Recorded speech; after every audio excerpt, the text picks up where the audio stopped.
Good day. This is Speak On It. My name is Malik. Today is Friday, February. What is today, Omari? The hell if I know. I knew a minute ago. 19th. The 19th.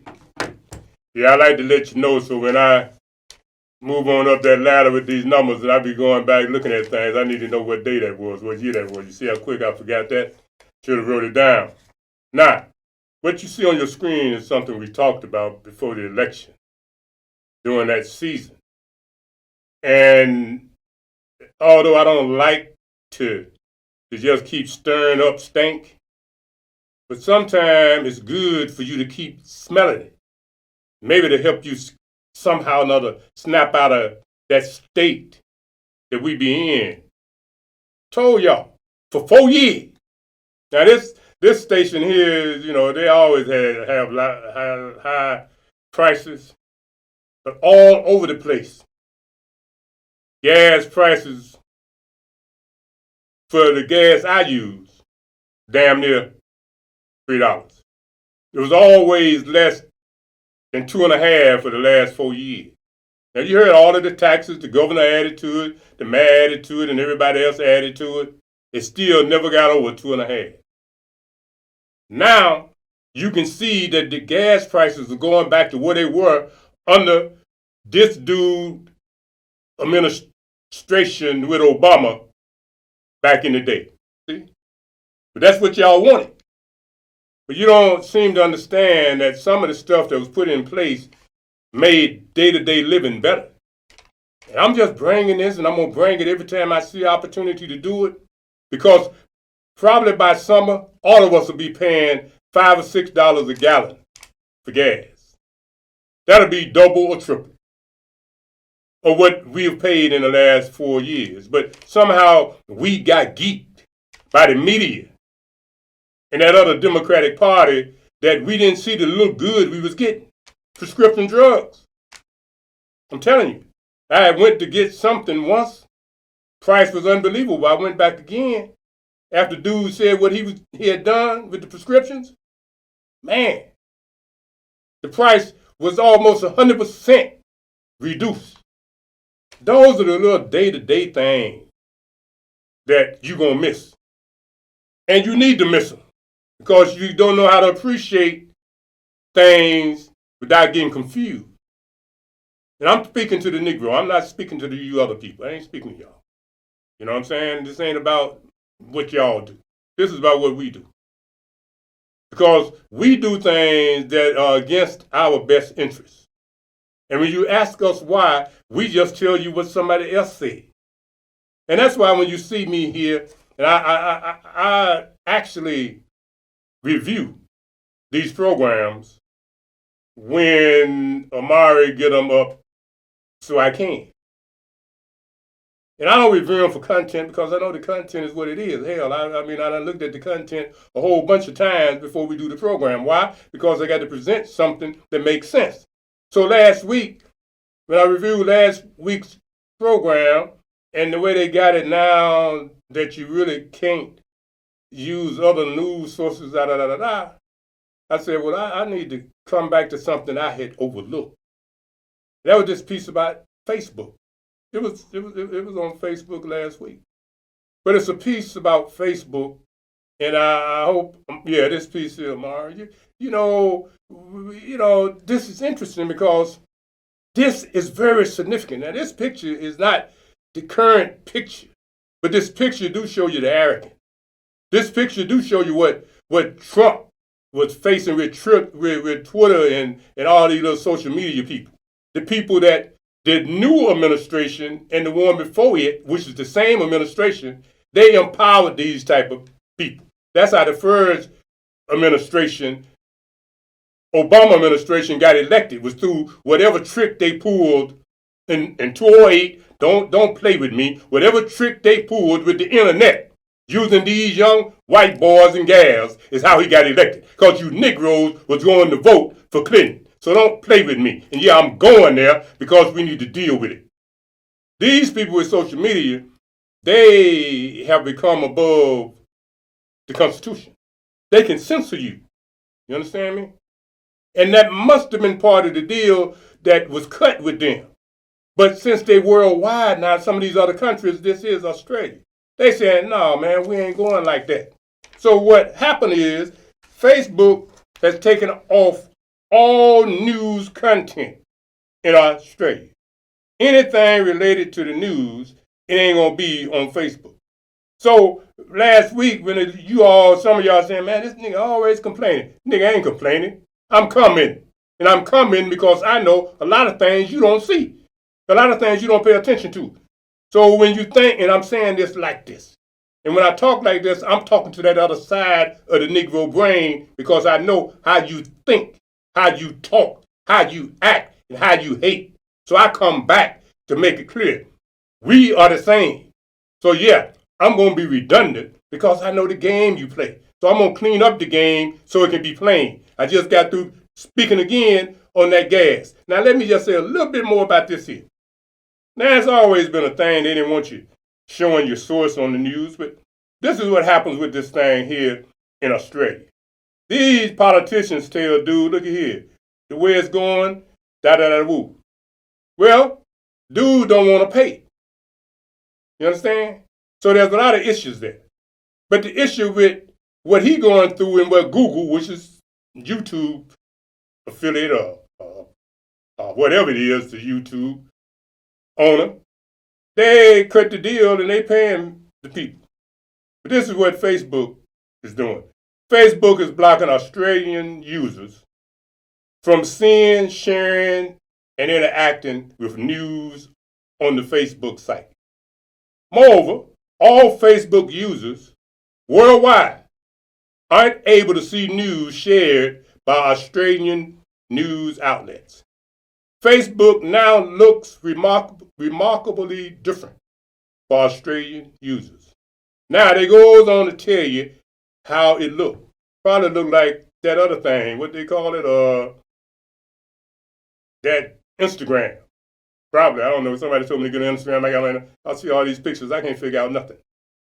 But this is what happens here. So this dude here say, no, if it ain't going to be my way, ain't going to be that. Well, that's how it affect what I said last week. Now, at some point, they can do that to everybody. They could. These little social media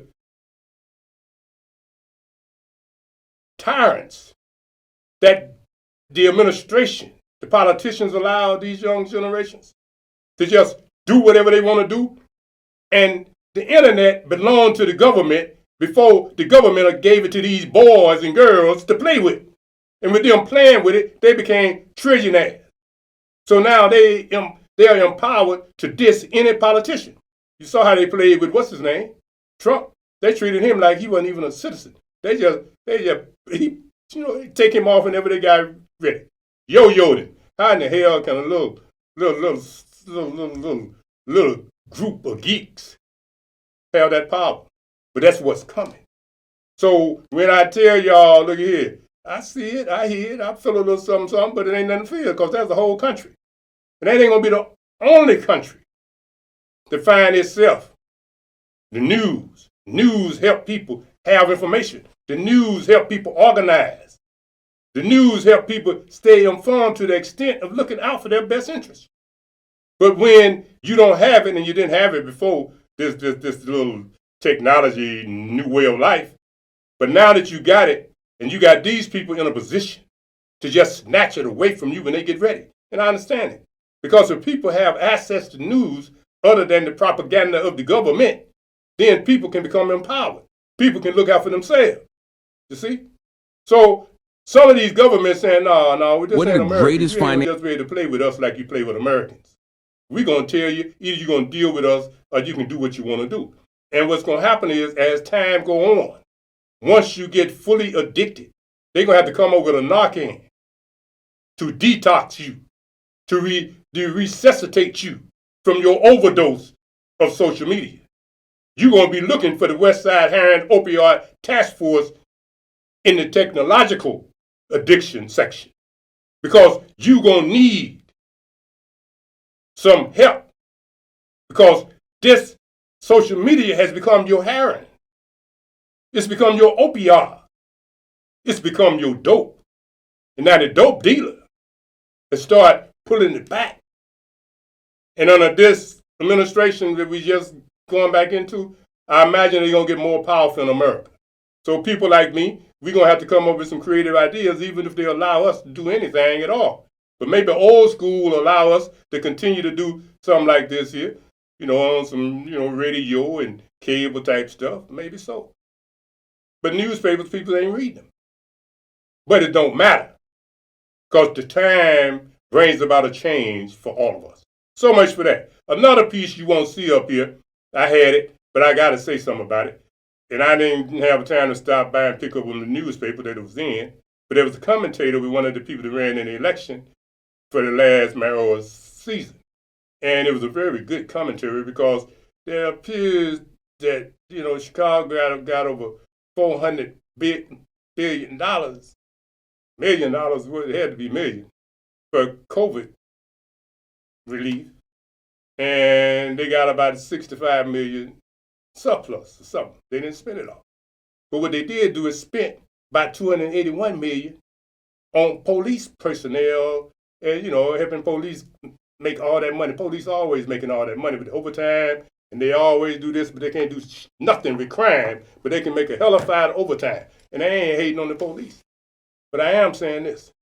Some of the social service that we needed, like health related, seniors related, some of them didn't get but $500,000. Because this math, and a lot of the aldermen are challenging that. I guess that's a poor word, because they really don't challenge her, and I don't understand it. A lot of them got in at the same time she did, and they act like she got more power than they do. The only reason she got more power than y'all, because y'all done allowed it. How in the hell somebody that ain't no more than you get more than you, and both of y'all here at the same time? That don't make sense to me. But all of that money, she spent most of the money on the police. Had a lot of money left, but the money that was left, I'm sure she could have used it for a whole lot of other stuff that would have helped poor people that really needed it. But the priority, that's the point I'm making. You don't see that because, like I said, I didn't have time to get the paper. And plus, when I went back to this social media to get the piece that was associated with it, they took it down. That's back to the social media. When they see people are interested in something that don't go the way they want it to go, they just take it down. That's where your addiction is going to get you in trouble in the long run. And that's why you're going to need people that have access to canned TV and other outlets to be able to help sort of like remind us how we got by before we became dope fiends on technology. I mean, it's cool. It's all right. But, this is still better. Had I been looking at this, I wouldn't have had to ask Amari what date it was. See what I'm saying? But I had this thing in my hand. And this thing wasn't on. But if I turned it on, it would have told me the date. But this piece of paper, because I'm old school, and I filled out the piece of paper, I put on the top of the paper, 2/19/21. Why? Because that's how we was taught to think. When you start depending on something else and you ain't thinking, I won't say you forget, you just ain't thinking. But when you know that you follow a script, it might not look good to some of you all that think you sophisticated, but this is how we got here, y'all. You know what I'm saying? And this is information. This is a non-profit organization. I know y'all be saying, why are he talking? Do you think non-profit organizations don't do nothing but talk about what they do as relates? They ain't doing too much of nothing now because they can't get no money. And because of COVID.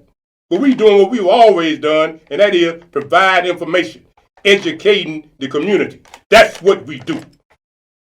So much for that. Now we're going to give you another piece of education.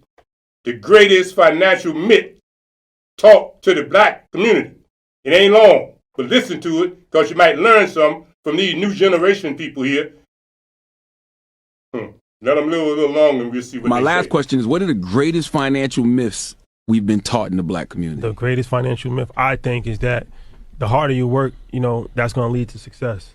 And it's like, shout out to my bro Wall Street Trapper. He said something that was so profound to me. It's like, coming from working class environments, we all know people that work 2 jobs. Pretty common, right? Even 3 jobs sometimes, overnight shifts. And you really think about it, I never met one person that worked 2 jobs that had more money than somebody that worked 1 job. I never met one person that worked 2 jobs that had money. They still broke. And it's like the reason is because you're trading your time for money, and that's not really how to get money. You got to have your money work for you. Like, and that's really the greatest myth I think that we've been taught is like money doesn't grow on trees. You got to work hard. But That's it. It's really crazy because it's like, nah, not really. Your money has to work hard for you, because the harder you work for money, you're just going to burn yourself out, and you're still going to be broke at the end of the day. So like I had a friend of mine, I'll never forget, and he was like, this was like 10 years ago, and he's older than me, but he was like probably 30 at the time, and he was like, I wish I would have been a firefighter. And no disrespect, I love firefighters, or we come from blue class working environments. But the point is, I'm like, why do you want to be a firefighter? Like, it's a dangerous job. He's like, just do a quick 30 years, you get your pension, and you retire. And I'm thinking to myself, like, quick 30, that's your life. Like, you know what I'm saying? But that's how we taught, like, just work a job just to get a pension. But it's like, it's so crazy, because it's like, if you put $6,000 into a Roth IRA for your child at 14 years old, right? And let's say it grows 12%. By the time they're 60 at retirement, there'll be $1.1 million in it. So you could literally make your child a millionaire with $6,000. And now people is literally trading their whole life to get a pension, to retire. You could set your child up for $6,000 when they're 14, have 1.1 million. Like, don't even worry about your retirement. It's already there. Focus on what you want to do in life. How many of us gave up our whole dreams, our whole life to have a pension, to have some security, and we still don't have security? So for me, that's the greatest myth. I think mine's the same along those lines. It was like every, especially from a West Indian standpoint. My parents are Jamaican. It was like save your money, save your money, save your money. Put it in the bank, save your money, until you grow and realize like, the people that you're telling us to save the money with aren't doing that at all. They invest in your money. They're investing your money, right? So if you ever try to go to the bank and say, hey, I need 20,000, they're going to tell you, hey, we need, you got to give us a 2-day warning. We need to know that you're coming to get that type of capital. And it was like, wait, if I have 20,000 in my account, why can't I get it out? It's because they're using the money to invest, right? They're making interest on it, and you're making nothing on it. And so when you start thinking about that, it's like, that can't be the route. So it's along those same lines, invest your money. And Fernando said that to us too. He's probably the first person I had heard say it. I treat every dollar like a worker. If I had to work for you, now you have to go work for me. And so he's like, look, I don't want to be cash rich. I have to have every dollar working. We need to make money every day. And so when you start getting that mindset, like I said earlier, it changes the game for you. Now, let me say this. And I think it's because it's not live now, we are not interactive, but I want to say a little something on that. What they say is true. But their age, you know what I mean? Their age is not qualified to talk about those of us that slaved to have a pension. But I don't hold that against them. What I say is this, that listen to what they said and see the truth in what they said. Hear the truth in what they said, because it's there. Now, the reason they don't have to work until retirement, and at 30, they can talk like his friend did. He probably 40 now, if that was 10 years ago. So what they did, they were blessed. Not those people, but those of their generation. They was blessed by the fact that the elders in society became irresponsible. The leaders in the society embraced and enabled those that were selling dope through the airways under the label of hip-hop and rap, which allowed these 40-year-olds and 50-year-olds that are now billionaires to be able to be in positions to tell the generation before them that really you all were sort of not thinking, because you all wanted a pension, you all wanted Social Security, but see what we got? Yeah, but how did you get it? You got it by poisoning your own community. You got it by peddling death. You got it by selling dope. And now a lot of y'all are billionaires. And the so-called politicians and preachers and others look up to y'all because they have to bow down to y'all in order to get a handout. So I wanted to bring that little bit to you because it was straight up good information. But it ain't based on wisdom. It's based upon the fact that those with the wisdom allowed their generation, who expected to be dead by 18, but actually lived to be where they are now and be rich off of what would have been considered a crime in the black community. But it wasn't considered a crime by the black so-called elite leaders because they was getting paid. Yeah, that's exactly what I said. So now they have taken the marijuana and they are making billions off of that. But a lot of people from the black community didn't get expungements like in Illinois. Even in Illinois, not one Negro has got a dispensary yet. But the white folk that was part of the group that sent all of them to jail, they making billions. They made 88 million, I think, last month, January, selling reefer. That has been illegal, so they say. So yeah, all that little generation there, they can say all of that. And what they say is true. But it ain't based on wisdom. It's based on the fact that the elders did not use their wisdom and guide and teach us what the boys said. Next piece, brother.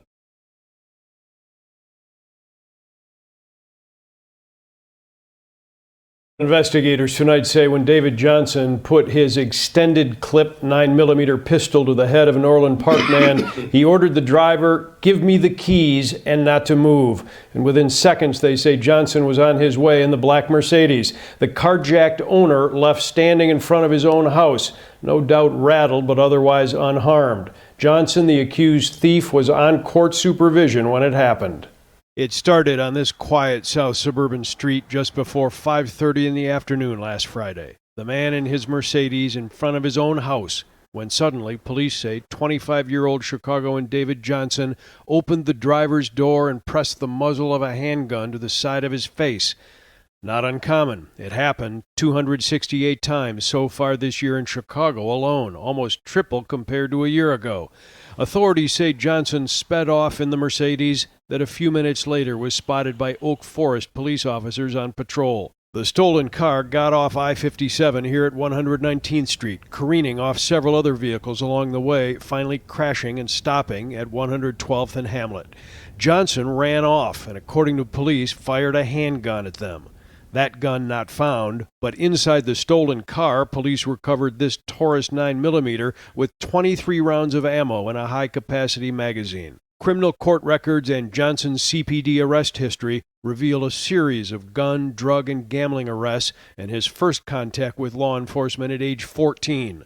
According to this federal court file, he was currently on supervised release after pleading guilty 2 years ago to illegally possessing a Taurus .45 caliber pistol.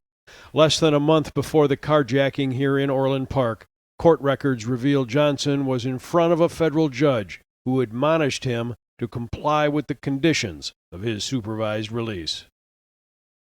David Johnson was just released from prison last April in that federal gun case after serving 14 months. He was free on supervised release, sometimes known as mandatory parole. Although he had a high school degree and completed training to be a forklift operator, at age 23, Johnson had spent 40% of his life in and out of jails, courtrooms, and the criminal justice system before authorities say he turned to carjacking last Friday in Orland Park. Now, let me say this. Now, Are you how ready in the to hell explore? do those that missed that supposed to get that if somebody on cable TV don't present that? That's the point. That's the exact point.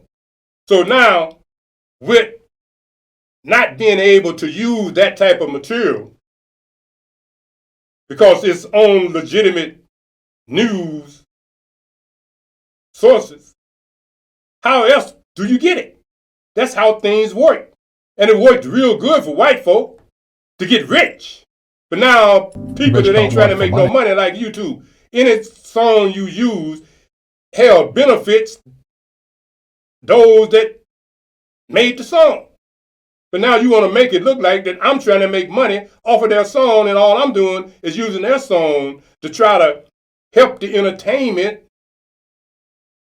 with the education and enlightenment for the audience. But they taking it now and saying, well, you can't use nothing unless you sing yourself. unless you got some damn parakeet. But don't use nothing that's on YouTube or nowhere else. Because if you do, we gonna mute your stuff. Now, you can't present news from the news station. That's insane. You can't have commentary. That's insane. Because they don't want a community comment from the level of what's happening on the block. They just want the news reporter, who is usually not the one that live on the block, telling you what happened. Now, he did a good job by presenting the information about this Savage. But you see, Savage had already proven that he was not worthy to be in civilization. But because of the court system, look what happened. But the feds took over because they saw how inept and how incompetent those that have been elected to stop this have become. This could not have happened, but all in part. You see? Them white folk out there, they overrode whatever little mess goes on in Chicago. And they got it pushed up to the Fed. So now maybe he'll get what he got coming, and that's life in the joint. And then we don't have to worry about him no more, or his kind. And remember, he was 14 when he got in the game. And remember how many times he done been there. And remember, he was out on a gun case. He only got 14 months for. But a dude like me, I get a gun case, I get the rest of my life. How is that right? How is it that a senior citizen can carry a gun to protect himself, legal or illegal, and if he use it or not? If he get caught, they take everything, his life and everything he lived to accomplish. But yet, these savages, they said they were savages. Hell, I'm just saying what they said. You the one that birthed. You didn't even birth him. You the one that squatted his behind out. You understand? I'm talking to the Negro. And I'm talking to you the way you need to be talked to, because you, Negro, are not doing what you know is better. And that is raising these offsprings of yours to have some respect and decency for other people and life. We don't do that. We let them grow up and do this. Well, he done it in all in part, and I hope they hold him. The Fed, on a case like that, they'll probably keep him for the most of his life. And that would be a great service to the city of Chicago. It would be. But the people elected from the city of Chicago don't have enough damn sense to let the Fed handle these cases, even those that's 12 years old, because they're going to grow up to be just like him. Next piece, brother. Back to the money piece. Rich don't work for money. His number one expense is tax. See, there's three kinds of income: earned, portfolio, passive. So earned income is if I get a job, that's earned income. If I'm a doctor or a programmer, that's earned income because I'm working for it. If I buy, let's say, Apple for $10 and I sell it for $20, that's portfolio income, capital gains. Yeah. But passive income, which is cash flow, is never taxed. And so these guys are screaming right now in America, tax the rich. I said, good luck. Because most of the guys complaining, they don't know there's three kinds of income. And the rich don't have jobs anyway. They have assets. And so the average schmo out there, poor guy, sent the kid to school, they don't learn this. You see, very few people will buy what I do, make $1 million and pay zero tax. Now, I want you to check the difference with somebody, white man, with wisdom. Now, you just heard the young brothers say what they had to say. One of them, I guess, was a Negro, the other was a Jamaican. And they spoke truth. But truth and wisdom are not necessarily weighed by the same system. Wisdom is what you just heard from that man. Now, I got this piece here from somebody I used to work with at the City Department of Human Services. Off her, she posted it on Facebook. So I'm going to say it, so if she see it, she don't be going around hating, talking like, da-da-da, woo-woo. I ain't going to call her name. I almost did, but I ain't. That might make it even worse. All I'm saying is that that's a mature woman that dropped it out there, and that's good information. It's basically the same as what the young blood said, but it was the wisdom in it that made the difference. You feel me? Let's go to something else, bro. At Fred Hampton's West Side apartment, half a block from Panther headquarters, at 4:45 this morning. They had a search warrant authorizing them to look for illegal weapons. The state's attorney's office says its men were fired upon after identifying themselves at the door, and that Hampton and another man were killed in the 15-minute gun battle which followed. 2 policemen and 4 of the 9 people in the apartment were wounded. Hampton's body was found in bed. Panther Bobby Rush charges it was the raiding party, not the Panthers, who did the shooting. Murder. The pigs murdered Deputy Chairman Fred Hampton while he lay in bed. I approve it. I prove it to the world that Fred Hampton was murdered by the pigs. Their lies, their arguing to the people can't bear up to the evidence that we have that they murdered our Deputy Chairman in cold blood as he lay in his bed asleep. Police displayed a cache of 14 revolvers and shotguns and about 1,000 rounds of ammunition, which they said had been taken from the apartment. Cook County State's Attorney Edward Hanrahan commended his men for bravery and restraint. The immediate, violent, criminal reaction of the occupants in shooting at announced police officers emphasizes the extreme viciousness of the Black Panther Party. So does their refusal to cease firing at the police officers when urged to do so several times.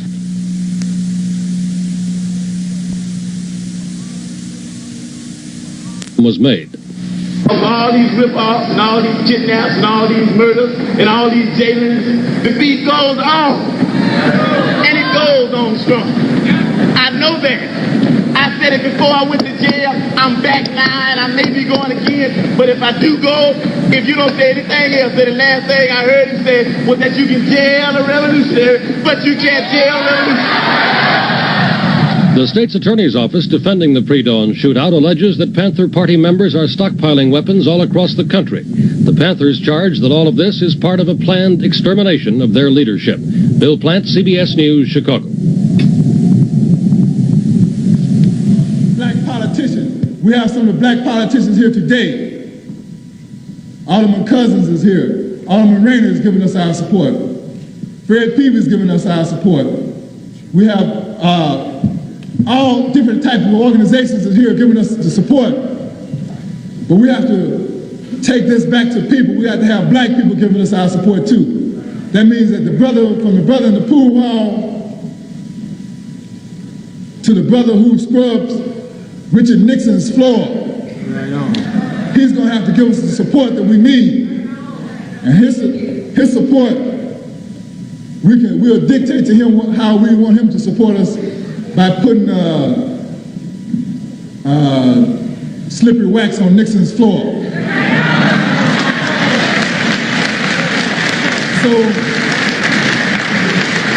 So that he will be able to fall down and break his neck.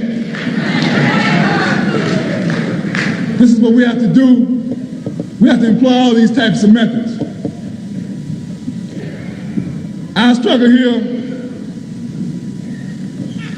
isn't defeated. We lost the skirmish, but victory is ours. Victory is upon the horizon. Victory is upon the horizon. We know that Nixon has a plan for us, that fascism will mean to black people that they will either suffer genocide in gas chambers or they will suffer genocide exemplified by apartheid that exists in South Africa. We understand that, and we say that black people will be free, that black people will be free, or we will level the earth in our attempts to be free.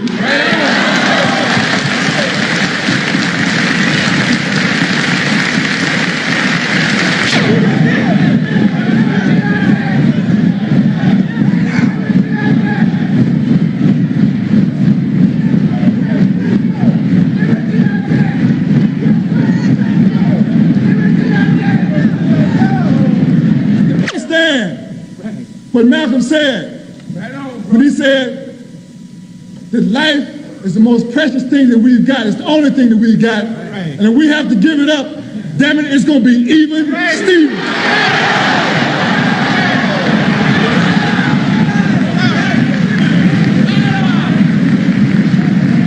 It's going to be even Steven.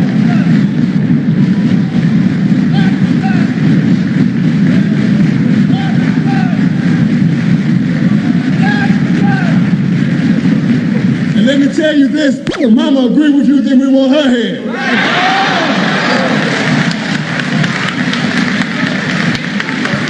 This is not a lot of wild, bold rhetoric.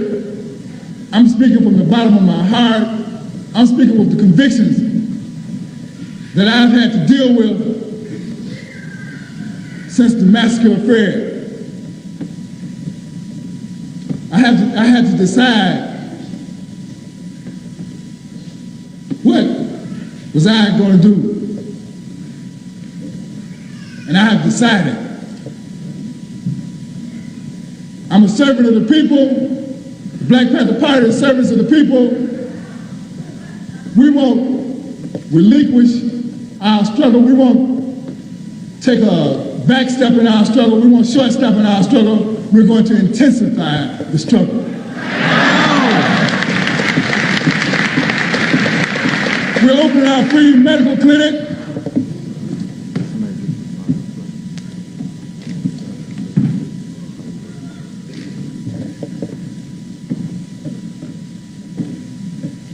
I just got the message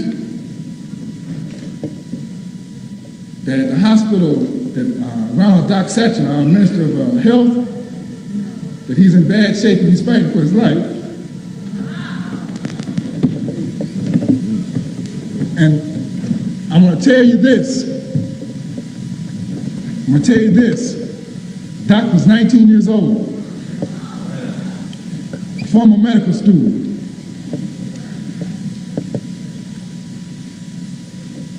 If the pigs believe that their God is precious to them, they're going to pray that Doc don't die.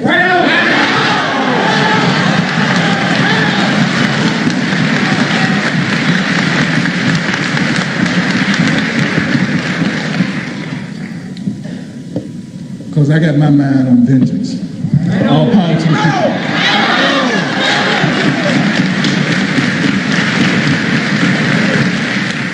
The six-man Blue Ribbon jury returned its verdict late this afternoon after more than 6 hours of deliberation.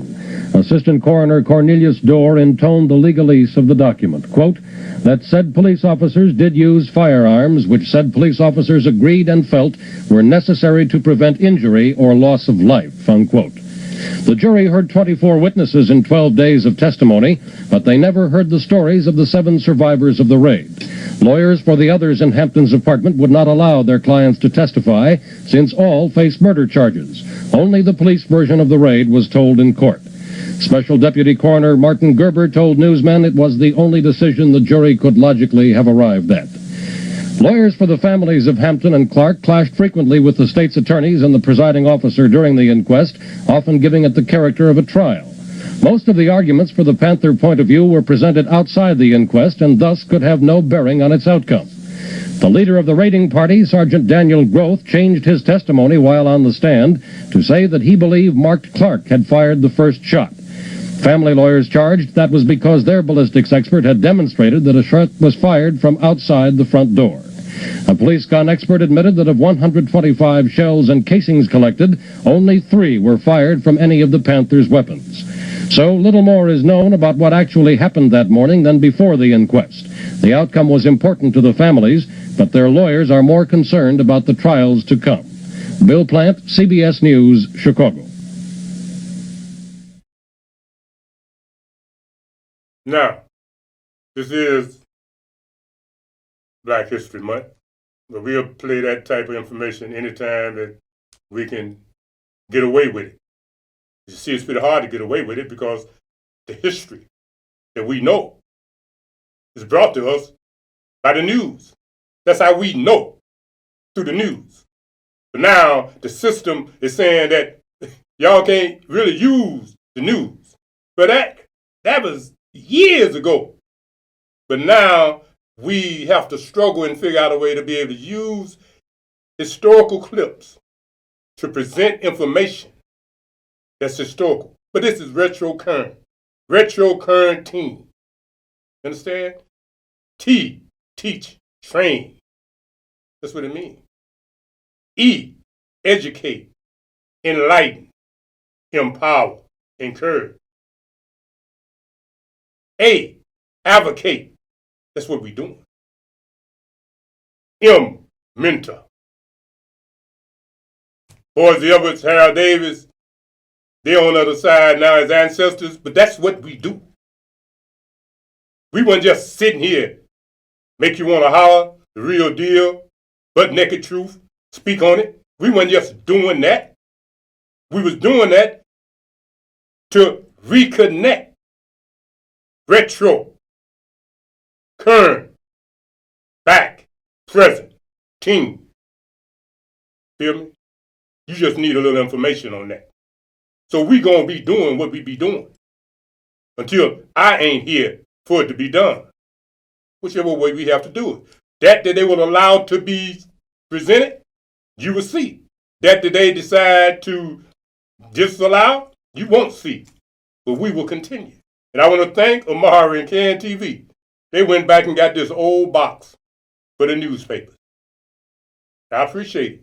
Because the next time I come in here, you can believe I would have gone and spent $1 or $2 or how much them newspapers cost now, and I have them right here. And I'm going to cut off the name of the newspaper, and I'm going to take the stuff out of there, and I'm going to use the headline, and I'm going to sit here and talk like we did way back in the day. Yeah, I'm going to do that. Because we have to continue to try to educate our people. That piece about Fred Hampton, you need to know that. Not that you really care. But Chairman Fred, his son, he out here working his behind off. Still trying to carry on the legacy of his father, the Black Panther. See, these things are real. So that's why we did that. Now we're going to show you a piece where the other pieces got, they tell you what news source, a beautiful interview with Fred Hampton, but I guess we can't use it because you can't present it because it's got the damn news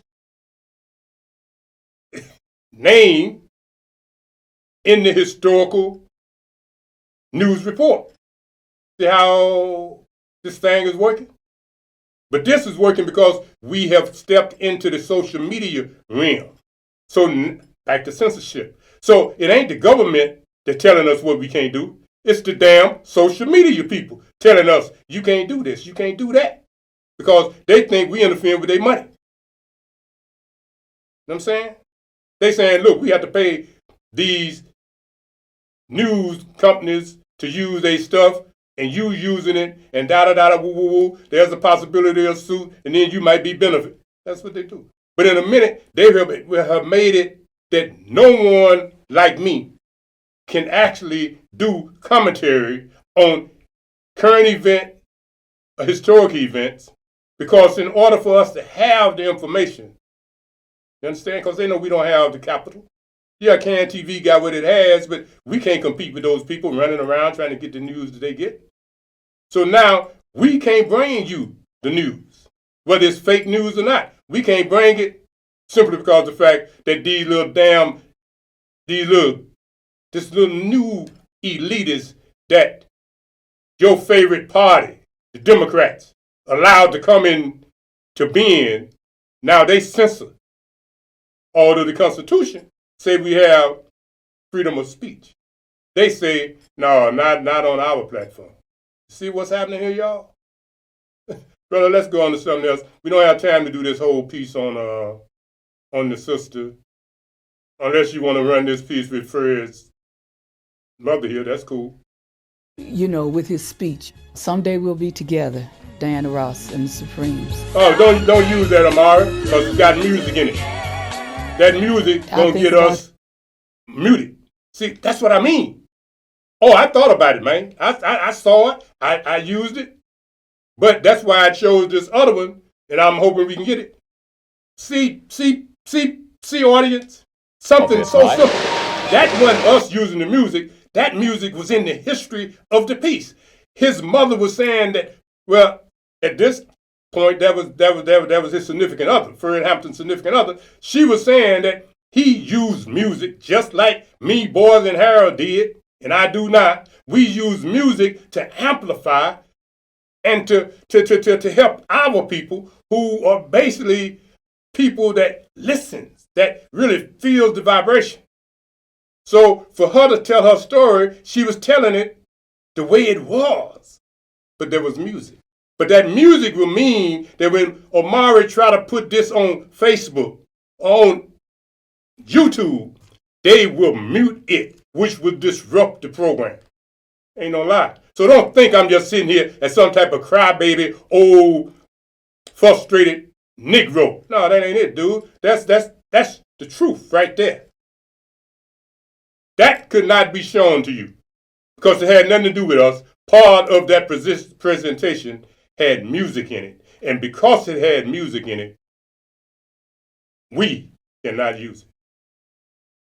Simple matter. Can't use it because it's got music in it. Can't use it because it got a news outfit in it. You see? That's where they're going. And I'm going to keep hammering on that. I am. Because the rest of you Negroes, y'all just be running y'all damn asses around here like everything is cool. Everything ain't cool. It ain't cool. You talking about some Jim Crow? Buzzard is what's finna start picking on your behind now. Brother, let's see what else we can get done here, because time running out. Philadelphia tonight.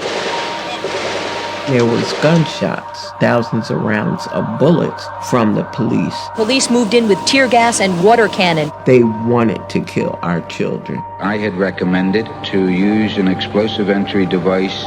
The house shook. Smoke was coming in, so we knew they dropped the bomb on us. Police allowed the blaze to burn an hour and a half before calling in firefighters. I don't care what they said. There was no justification for what they did. They done burn up 2 blocks. Explain that. I never imagined that the government would drop a bomb on a row house in Philadelphia. It's an embarrassment to the city of Philadelphia. My name is Ramona Africa, and I was there when the police dropped a bomb on me and my family May 13th of 1985 and killed 11 of my family members. I was there.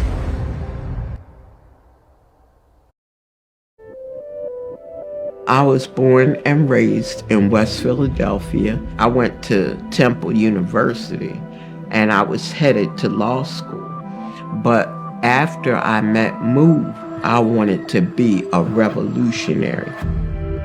MOVE is a revolutionary organization founded by John Africa that believes in revolution, not in fighting and bloodshed, but true revolution.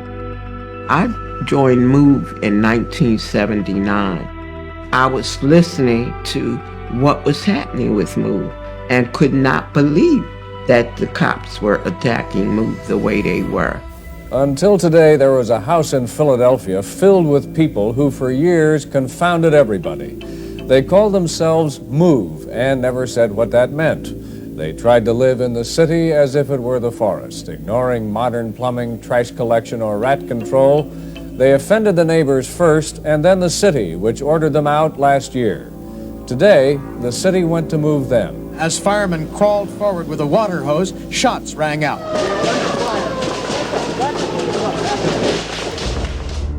The MOVE 9 were 9 of our sisters and brothers who were arrested unlawfully for the murder of a police officer and given a 30 to 100 year sentence. Last December, 9 MOVE members went on trial for the death of Officer Ramp.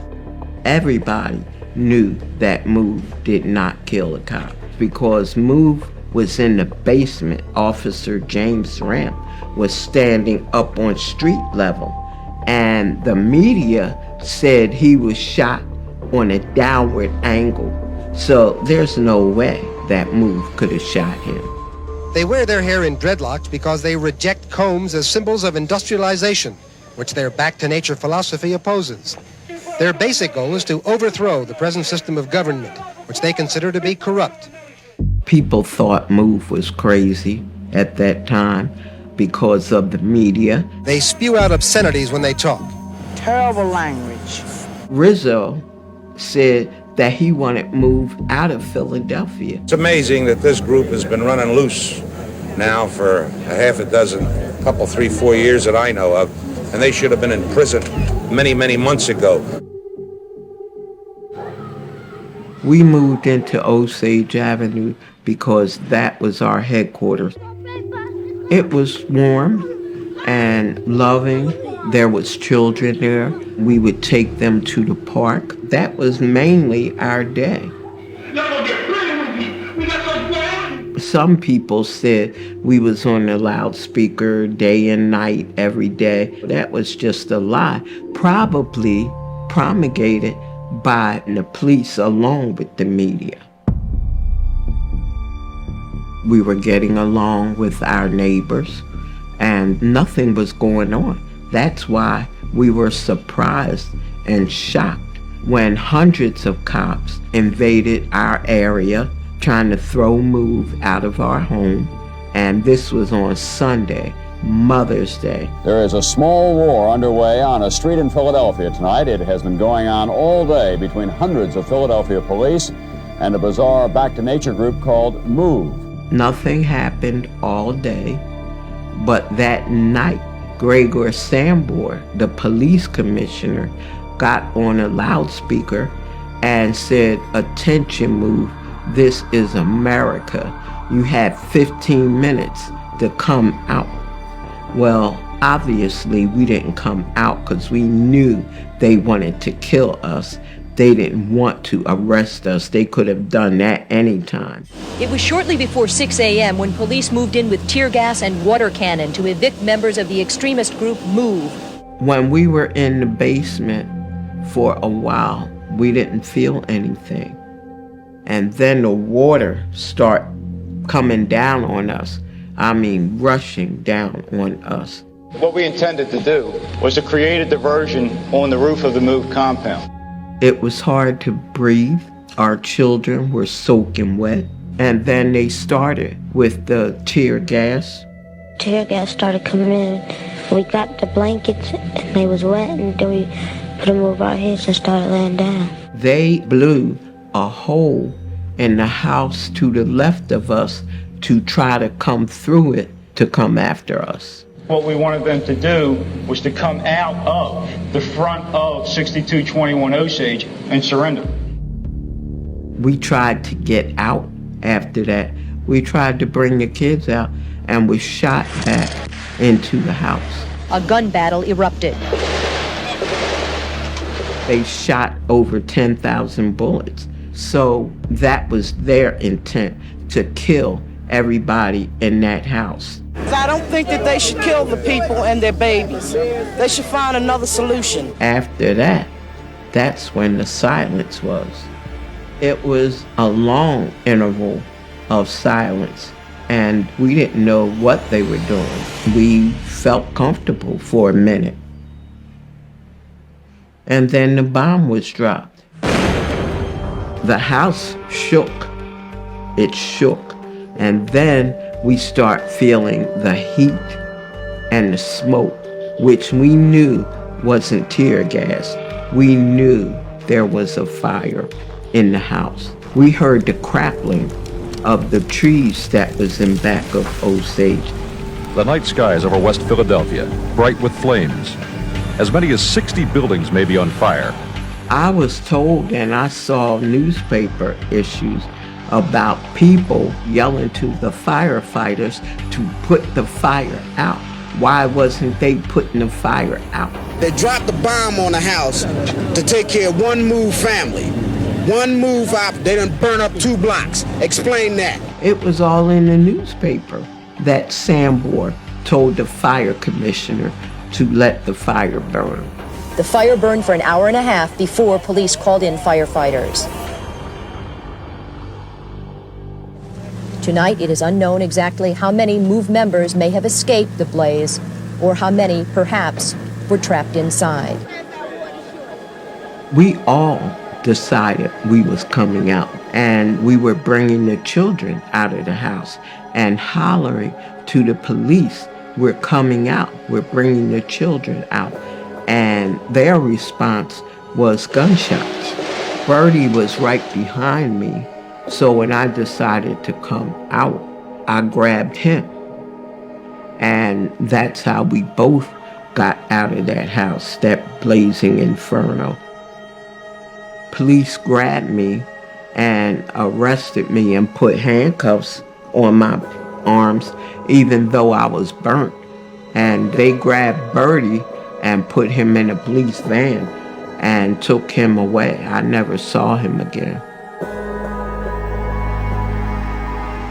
In the hospital, I was looking for the rest of my family to come in, and nobody came in behind me. And that's when I knew some of my family, at least, were dead. Philadelphia police this morning continue searching for more bodies in the burned rubble of a West Philadelphia neighborhood. One by one, more bodies of MOVE members were found in the rubble of their fortress home. The toll now higher than most had expected. 5 children and 6 adults. Nobody was ever arrested for the murder of my family. Nobody went to jail but me. I was arrested. I was the only one put on trial for arson, conspiracy, everything that they did, they charged me with. The jury found me guilty. I was sentenced to 16 months to 7 years. So I did the whole 7 years. I haven't been back to Osage Avenue since May 13th of '85. It was 61 or so houses burnt. It was damaged to the core. The people that lived on there took a while to come back. Some of them never came back. City taxpayers spent $33 million to rebuild the houses. The homes that was rebuilt, they had sinking foundations, they got leaky roofs, the electricity was messed up. They looked like project houses. Today, I still have the burn scars from May 13th of '85, and some people have told me, you should get cosmetic surgery, they can take that off. And I'm saying, why would I want to take it off? I want to be reminded. Our significance today is the consistent example of MOVE. Keep fighting, no matter what, because people can look at MOVE and say, I don't want to be in jail for 30 or 40 years. I don't want to die. I don't want to have a bomb dropped on me. But the thing is, you can die any day of the week in this country being killed by police.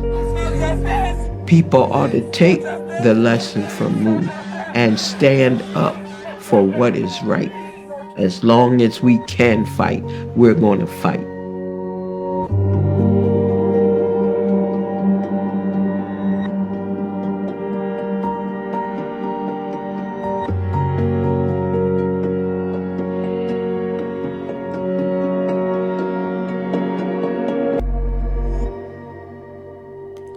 Well, you know, it ain't no pleasure in showing this, but it's necessary. That was 1985, y'all. You know what I mean? That wasn't way back in Tulsa time, Tulsa, Oklahoma. Now watch this. Listen, here's why they run. Yeah, let's play this right now. Listen to this great Christian preacher.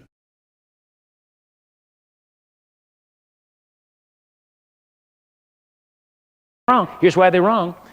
They won't even apologize to the best citizens that they've ever had. No, listen. It wasn't black Africans from Nigeria that flew over Pearl Harbor on December the 7th and declared war on the United States of America. Approximately 3,000 plus Americans were killed by the Japanese on the day of Pearl Harbor when Japan declared war on the United States of America. And then after that, they gave them $20,000 apiece and apology for declaring war on them. And black people have been the most loyal people to the United States. They have never, ever declared war on the United States. Never.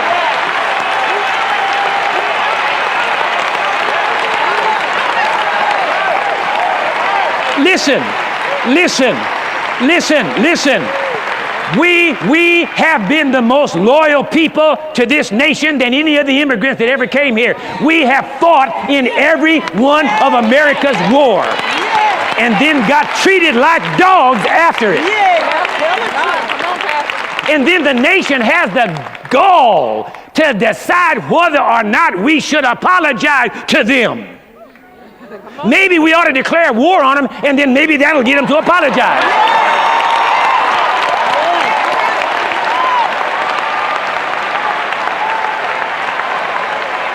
I mean, right is right, doggone it. Right is right. That's just downright criminal.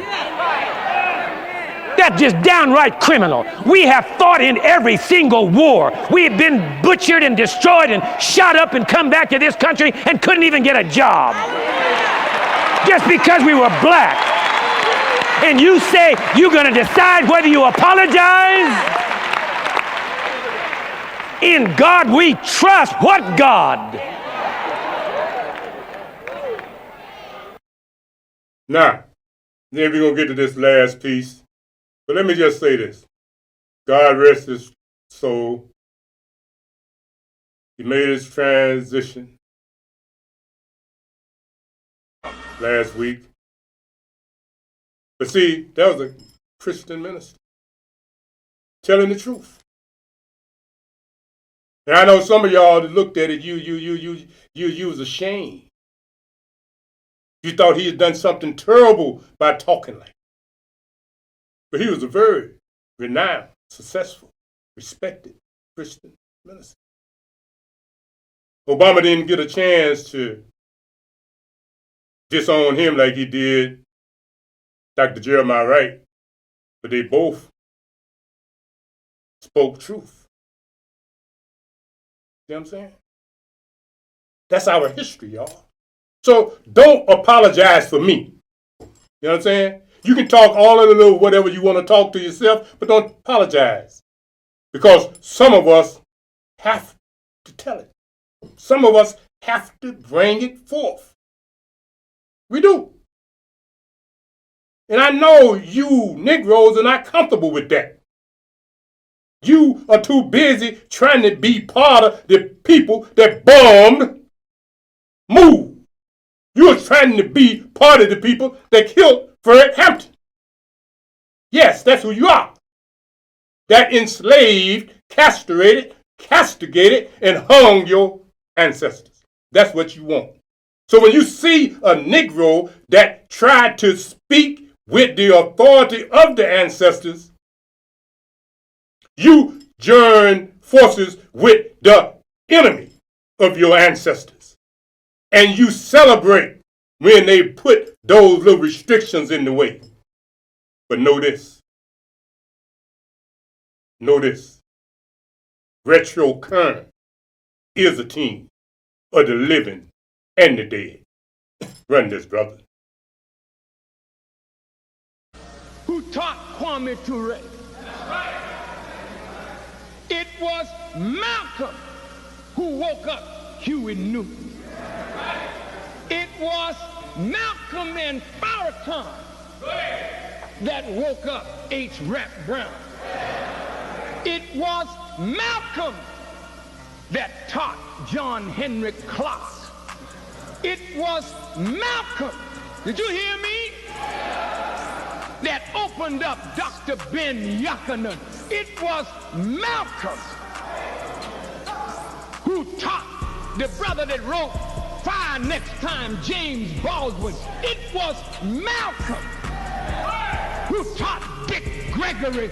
It was Malcolm. I want you to hear me today, brother. You didn't get what you got from yourself. You got it from Elijah Muhammad, and don't make no mistake about it.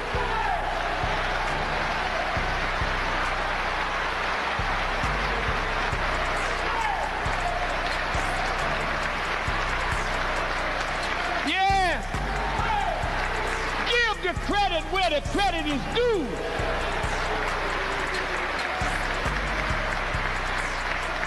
I was with Malcolm when he taught the boy Cook, Sam Cook.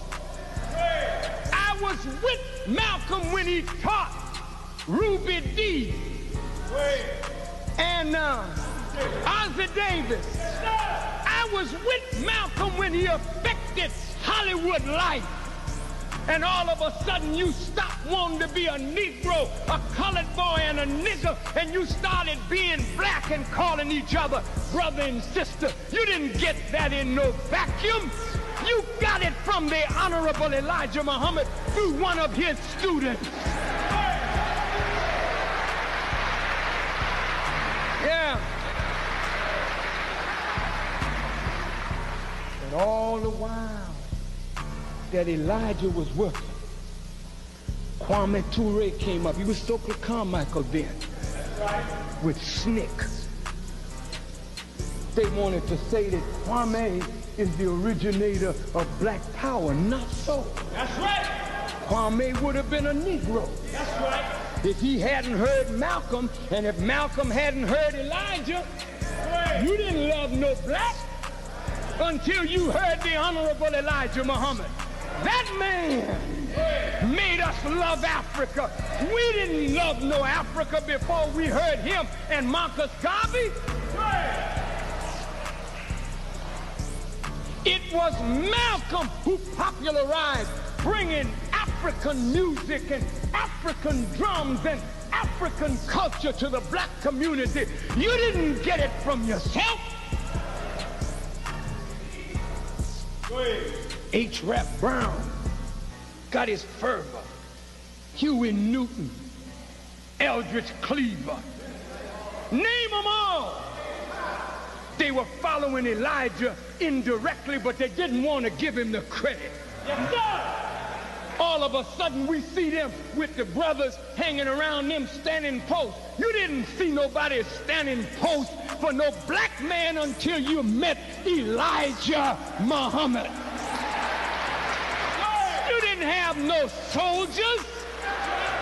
These are soldiers. They don't just walk with me. They'll kill concrete if concrete rise up against me.